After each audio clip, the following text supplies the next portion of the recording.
ఇది 7వ press meet భారత రాష్ట్ర సమితి రాష్ట్ర పార్టీ తరఫున. స్వయంగా బీఆర్ఎస్ వర్కింగ్ ప్రెసిడెంట్ కేటీఆర్ గారు ఆధారాలతో కూడినటువంటి సివిల్ సప్లై డిపార్ట్మెంట్లో జరిగేటువంటి అతిపెద్ద కుంభకోణాన్ని ప్రెస్ మీట్ ద్వారా బహిరంగపరిచినప్పుడు కూడా కాంగ్రెస్ పార్టీలో ఒక్కడంటే ఒక్కడు కూడా రేషన్ గల్లోడు ఒక్కడు కూడా ప్రెస్ మీట్ కౌంటర్ పెట్టలేకపోతున్నాడు ఇప్పటివరకు. దీంట్లో ముఖ్యమంత్రి రేవంత్ రెడ్డి, సంబంధిత శాఖ మంత్రి ఉత్తమ్ కుమార్ రెడ్డిలు కూడబలుక్కొని పంచుకొని వీళ్ళు ఇరుక్కపేళ్ళు. ఇలా ఈ వరి పంట, వరి ధాన్యం ఇలా కాంగ్రెస్ పార్టీకి ఇద్దరికి ఉరి అవుతుంది. ఇది ఉరి పడ్డట్టే. రాజకీయంగా అత్యంత దారుణ పద్ధతిలో దోపిడీ చేసిళ్ళు సివిల్ సప్లై డిపార్ట్మెంట్లో కాంగ్రెస్ పార్టీ. ఇక్కడి నుంచి ఢిల్లీ వరకు పార్లమెంట్ ఎన్నికల ముందే ఒక సిండికేట్ ఏర్పడి ఒక వ్యూహాత్మకంగా ప్రణాళికాబద్ధంగా దాన్ని బిడ్డర్స్తో కుమ్మక్కై టెండర్లలో గోల్మాల్ చేసి ఇవాళ మనీ లాండరింగ్ జరిగింది. సివిల్ సప్లైస్ టెండర్ల కుంభకోణం జరిగింది. ధాన్యం టెండర్లు ఆనాడు నిర్ధారించినప్పుడు ఉండబడినటువంటి టెండర్ నోటీసు అగ్రిమెంటు 100కు 100% వయలేషన్ జరిగిందని చెప్పి గతంలో బీఆర్ఎస్ పార్టీ వ్రాతపూర్వకంగా civil supplies commissioner DH Chauhan IPS గారికి వ్రాతపూర్వకంగా రిజిస్టర్ పోస్ట్ ద్వారా స్వయంగా ఈమెయిల్ ద్వారా అనేక పద్ధతుల్లో రైటింగ్లో కంప్లైంట్ చేసినాం. ఉత్తమ్ కుమార్ రెడ్డి గారికి వ్రాతపూర్వకంగా లేఖ రాసినాం. అది కూడా రిజిస్టర్ పోస్ట్ చేసినాం. అది కూడా మెయిల్ ద్వారా పంపించినాం. ముఖ్యమంత్రి గారి పేజీకి పంపించినాం. ముఖ్యమంత్రి పేజీలో సివిల్ సప్లైస్ డిపార్ట్మెంట్ చూస్తే ముఖ్యమంత్రి గారి కార్యదర్శి కూడా పంపించినాం. ఫుడ్ కార్పొరేషన్ ఆఫ్ ఇండియా దాన్ని సమీక్షించి నియంత్రించాల్సినటువంటి బాధ్యత గలటువంటి ఎఫ్సిఐ కేంద్ర ప్రభుత్వం నడిపే బీజేపీ చేతిలో ఉన్నది. వాళ్ళు కూడా ఇందులో వాటాదారులే. ఈ కుంభకోణంలో స్టేట్ సివిల్ సప్లైస్ డిపార్ట్మెంట్కు కొన్ని పరిధులు ఉన్నాయి. ఈ పరిధులు వయలేషన్ జరిగినప్పుడు ఎఫ్సిఐ కంట్రోల్ తీసుకోవాల్సిన అవసరం ఉండేది. వాళ్ళు కూడా వ్రాతపూర్వకంగా ఫిర్యాదు చేసినాము. అయినప్పటికీ దున్నపోతు మీద నీళ్లు పడ్డట్టే ఉన్నది కాంగ్రెస్ పార్టీకి. వీళ్ళు పంచుకునే నిజము.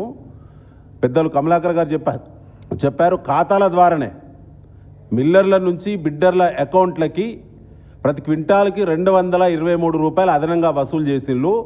మొత్తం 38 లక్షల మెట్రిక్ టన్నుల ధాన్యం ఇంటూ 223 రూపాయలు అంటే ఒక టన్నుకు 2230 రూపాయలు ఇంటూ 38 లక్షల టన్నులు. ఇది వాళ్ళ స్కెచ్. అందులో కమిషనర్ గారు ఇటీవల ప్రకటించిళ్ళు 50% ట్రాన్సాక్షన్ జరిగింది బిడ్డర్ల మధ్య, గవర్నమెంట్ మధ్య అని చెప్పిండ్రు. అంటే 50% వసూలైనా ఇప్పటి వరకు 420 కోట్ల రూపాయలు, 413 కోట్ల రూపాయలు ఇప్పటికీ అదనంగా ప్రభుత్వం పేరు చెప్పి అకౌంట్ల ద్వారా బిడ్డర్లు, బ్రోకర్లు అదనంగా డబ్బులు వసూలు చేసిళ్ళు.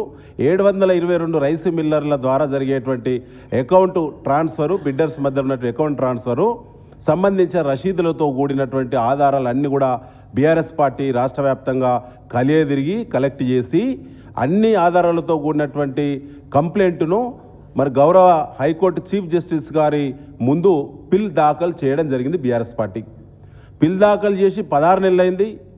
పెద్దలు చెప్పినట్టు ఇప్పటికి 15 సార్లు వాయిదాలు తీసుకున్నారు మన కాంగ్రెస్ ప్రభుత్వము. ఏమని కౌంటర్ దాఖలు చేసే పరిస్థితి లేదు. నోటీసులు సర్వ్ అయింది. నోటీసులు పొందినటువంటి రాష్ట్ర ప్రభుత్వం కాంగ్రెస్ పార్టీ దొంగల్లా తప్పించుక తిరుగుతున్నది.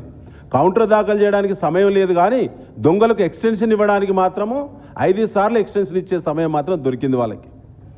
ఇటీవల కాలంలో 12వ లాటు నిజామాబాద్ సెంటర్కు ఉన్న 12వ లాటు సన్నధాన్యం హిందుస్థాన్ లిమిటెడ్ కంపెనీ అని చెప్పి దాన్ని సన్న బియ్యం పథకానికి మేము పోతున్నామా, సన్నధాన్యం కాబట్టి దానికి సంబంధించి మరి మాకు సన్న బియ్యం అవసరం ఉందని చెప్పి రాష్ట్ర ప్రభుత్వం ఆయనకు వెసులుబాటు ఇచ్చింది. ఎలాంటి ఈఎండి ఫోర్ఫిట్ చేయకుండా తనకి ఈఎండి రిటర్న్ చేసేటువంటి మేము మరి ఇవాళ డిహెచ్ చౌహాన్ గారు, కమిషనర్ గారు, ఉత్తమ్ కుమార్ రెడ్డి గారు అప్రూవల్ మేరకు ఇవాళ మెమో రిలీజ్ చేశారు. మా మాజీ మంత్రి గారు దాన్ని ఇప్పుడు బయటపెట్టారు. ఇవాళ మీ ద్వారా మేము అడుగుతున్నాం, అయ్యా మీరే 500 బోనస్ ఇస్తామని చెప్పి దొడ్డువడ్లకి కొట్టినటువంటి దొంగలారా, ఇలా సన్నవడ్లకు పోయిన వానాకాలంలో మీరు 19 లక్షల మెట్రిక్ టన్నుల సన్నధాన్యం కొనుగోలు చేసిళ్ళు మీ రికార్డు ప్రకారంగా. మొన్న జరిగిన ఎండాకాలంలో 25 లక్షల టన్నుల మెట్రిక్ టన్నుల సన్నధాన్యం మీరు కొనుగోలు చేసిళ్ళు. అంటే దాదాపు 44 లక్షల మెట్రిక్ టన్నుల సన్నధాన్యం ఇవాళ రాష్ట్ర ప్రభుత్వం దగ్గర, మిల్లర్ల దగ్గర మూలుగుతూ ఉన్నది. మీ సన్న బియ్యం స్కీమ్కు వడ్లు అవసరం పడితే 44 లక్షల టన్నులు మీరే ఇవాళ సేకరించిన ధాన్యం మీ చేతిలో ఉండంగా 3 ఏళ్ల కింద ఉన్నటువంటి 2022 సంవత్సరానికి చెందినటువంటి సన్న వడ్లు టెండర్ ధాన్యం టెండరు దారును బిడ్డర్ను ఎస్కేప్ చేయడానికి తనతో మిలాఖతై క్విడ్ ప్రోకో పద్ధతిలో ఇచ్చుడు పుచ్చుకుండా అనేటువంటి పద్ధతిలో మీరు దొంగ డ్రామా ఆడి మాకు సన్న బియ్యం కావాలి అని చెప్పి అతనికి ఎగ్జామ్షన్ ఇవ్వడం అంటేనే మీరు ఇందులో ఏసీబీ చట్ట ప్రకారంగా ఏసీబీ కేసు నమోదు కావాలి. అదేవిధంగా ఇవాళ క్విడ్ ప్రోకో పద్ధతిలో ఇవాళ నేరం జరిగింది.